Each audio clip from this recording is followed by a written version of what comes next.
Hello, everyone. Here we are once again, Thursday at 6 p.m., studying a wonderful book, The Way, the Truth, and the Life, which is Jesus Christ. The book was written by Emmanuel, the Spirit, through the hands of Chico Xavier. We are on chapter 11, Consolations. If anyone would serve me, he must follow me. Jesus, John 12:26. Frequently today's religions organizations, especially Spiritist one, are filled with people longing for a word of consolation. In fact, the lofty doctrine of the Spiritist is the divine expression of the promised consoler. In the doctrine's work, new pathways filled with profound consolation for the most difficult days shine for human thought. Nevertheless, it is crucial to understand that it would not be right for a person to want to be consoled without first having put forth the effort to do what he or she could.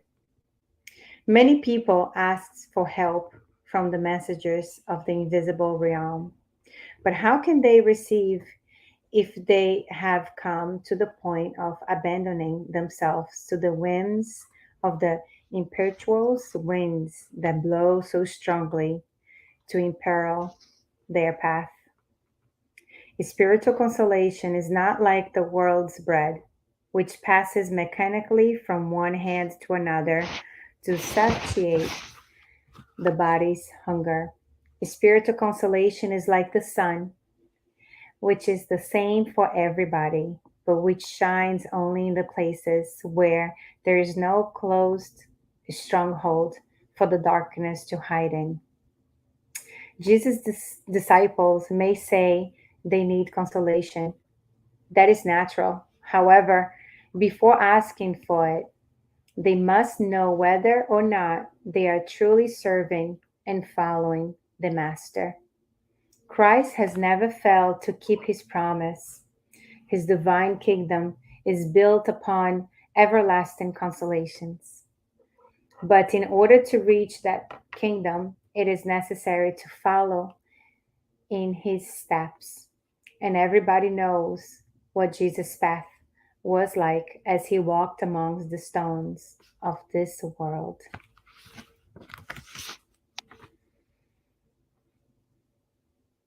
Wow.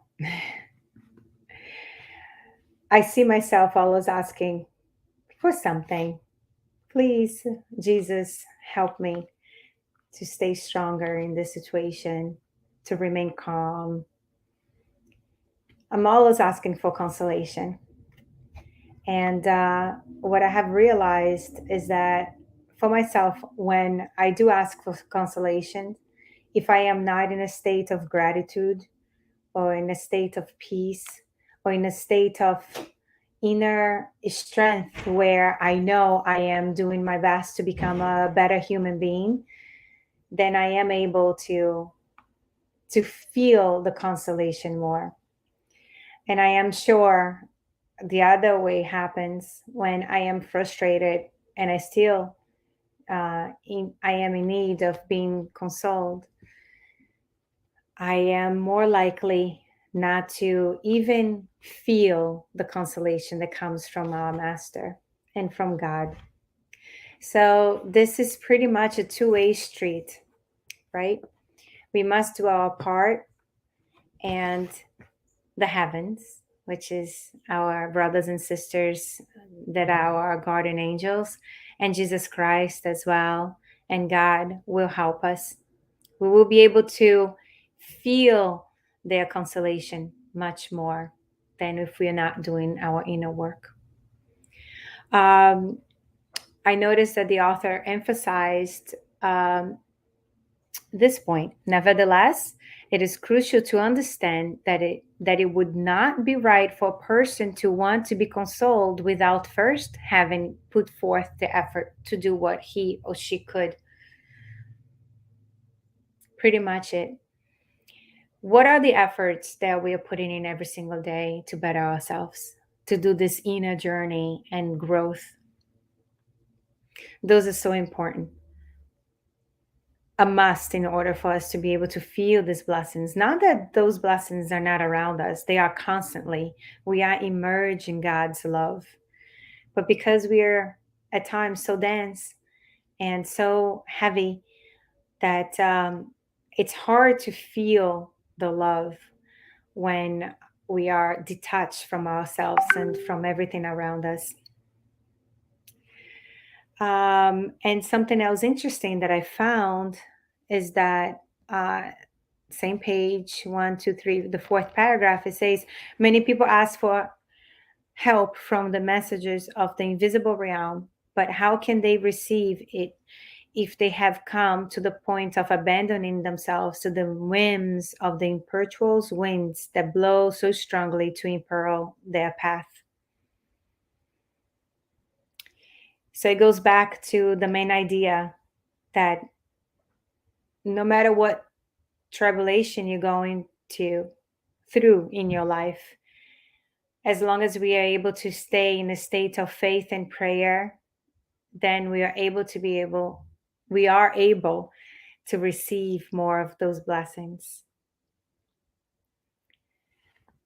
And it goes on to say the spiritual consolation, not like the material sense of it. It's not like a bread that passes from one hand to another mechanically, but it's something that comes also from our efforts of working on ourselves and to be able to receive those blessings. And another important detail that the author included was spiritual consolation is not like the world's bread, like I said, right? Which passes mechanically from one hand to another to satiate the body's hunger. Spiritual consolation is like the sun, which is the same for everybody, but which shines only places where there is no closed, strong hold for the darkness to hide in. Interesting, isn't it? How beautiful it is to know that all the blessings are already here. They are accessible. We only have to learn how to access those blessings by working on ourselves. Every single day when we see individuals that are going through hardships, usually I tend to see that when they're able to receive those um, blessings, those healings, it's when they're ready to open up their curtains and allowing these blessings to come in through light, right? Even when we feel a little bit sad and we want to close up our curtains and shut off close our curtains and take a nap. And even when we open our curtains, the brightness of the sun, it kind of like hurts sometimes because you just want to shut down. And just a reminder for us to let's open our curtains when we are not feeling so well. Let's open the door for help. Let's use the gifts that are around us, learning how to utilize them and how to access them and use it for the best for our lives and for our family members. And another key point that I see here is that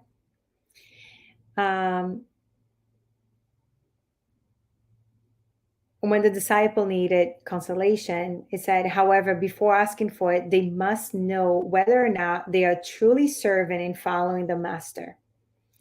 Christ has never failed to keep his promises. So I would like to leave you with this question. Are we truly following our master Jesus? Are we truly following his footsteps?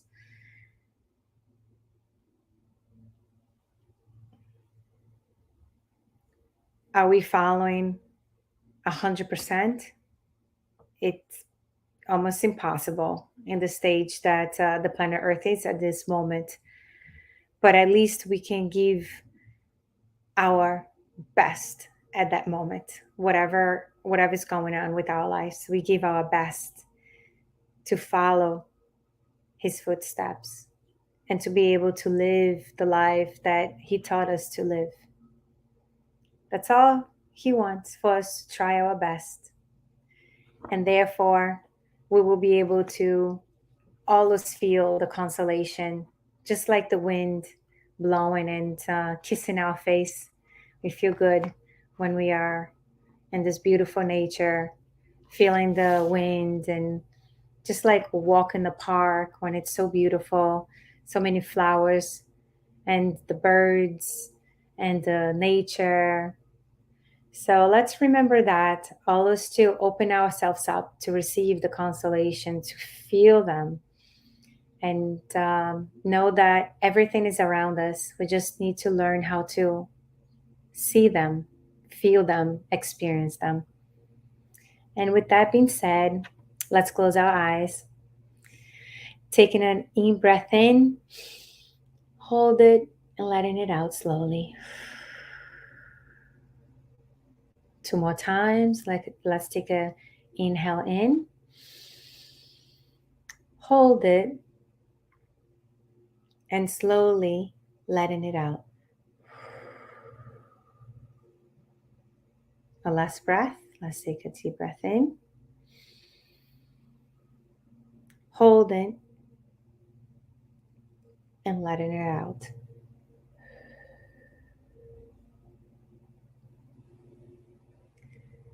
Allowing ourselves to be able to feel the environment around us, the wonderful blessings that is being poured into this time, this space, allowing us to feel them and relax, feeling the love, the compassion, and the peace.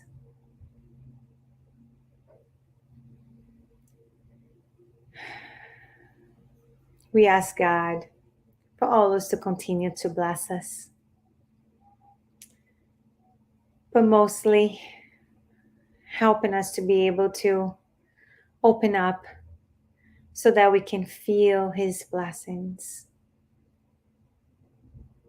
Help us, dear God, to be able to try to see the beautiful things in everything around us. When we are sad, allowing to see what we so call them misfortune, be able to see all the good fortunes behind it. We thank you so much, God, for creating us, for always believing us, having faith in us. We thank you so much for the health that we have, for the happiness around us, for the beautiful nature that teaches so much, always to bloom and to shine no matter what. Our beautiful sun that is always, no matter what, shining upon us, giving us so much joy and so much energy. We thank for the sun. And we would like to say thank you to our Master Jesus for always inspiring us with his wonderful examples of life, of connection, of blessings, of happiness and courage. We ask also for our guardian angels to always continue to inspire us so that we can become better human beings. Help us to always inspire us to do good, inspire us to open the curtains of our lives so that we are able to let the light of love to shine into our hearts every single day of our lives.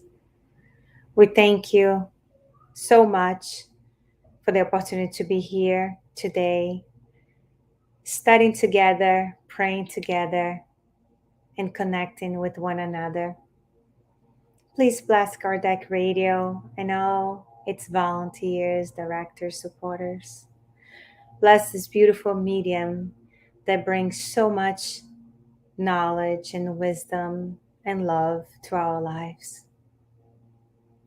And bless all of us here today and our family members so that we too can always continue to feel the wonderful breeze of love inspiring us all to continue to grow. Thank you so much, God. Thank you so much, Jesus. So be it. So sending all of you love, and we will meet again next week. Have a great rest of your week and a wonderful weekend. Bye bye now.